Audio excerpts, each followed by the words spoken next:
เดี๋ยวเนาะ วันนี้เอาเดินทางไปใส่ไปลุงหนองนายนาเนาะลงนาแถวแกงหมอเนาะแกงหมอเราไปเบิ่งกันเราเป็นยังไงยังไม่ได้นอนแสบตาเรากันแสงไปนี่คือพอดีวิวไอ้ครบคนนี้นำไปหลังเนาะนำไปหลังไปก่อนนำหลังไปยังไม่เห็นตอนนั้นขับเลยใครเป็นคนขับ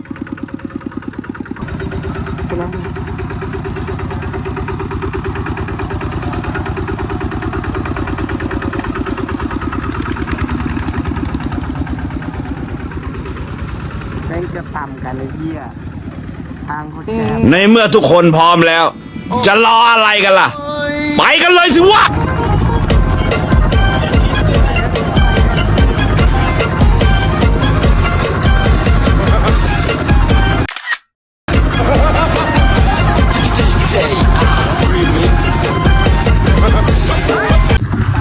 เปลี่ยนลม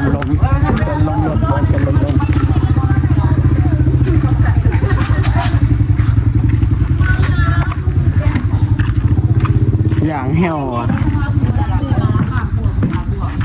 ขึ้นมาแล้วไม่พูดจริงๆเลยจ้ะ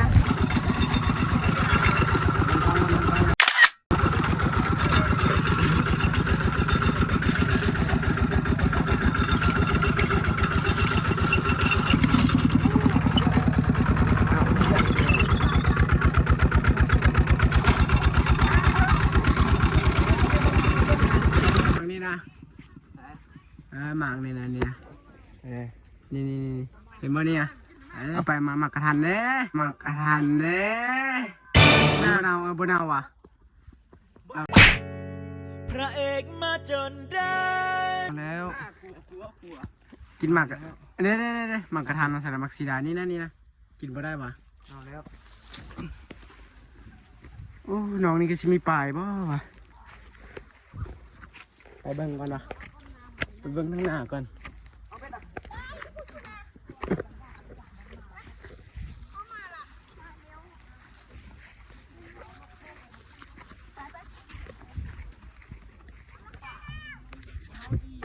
ออกเดินทางเอ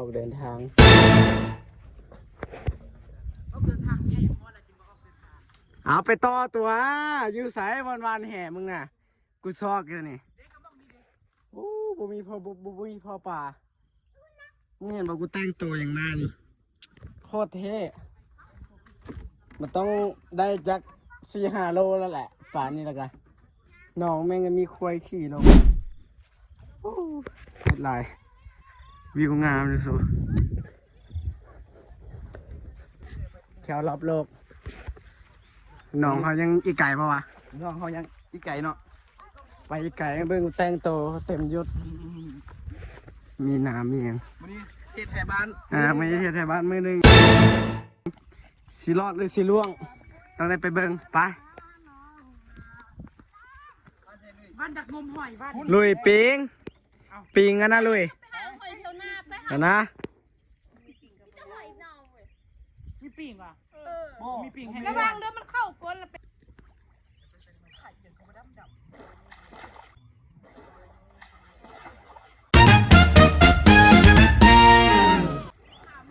ลงคนเดียววิวให้ลงนำกองเชียร์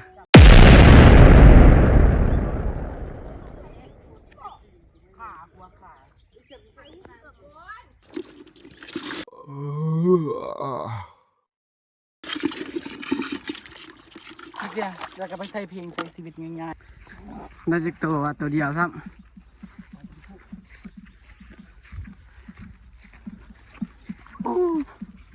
วิวหันงามวิวปลานี่ชวดบุมียกเสมอกันไหมเจ้าคนนั้นนี่เจ้าดีเหลือเกินงงเลย9-4 ตัวละยกขาเดี๋ยว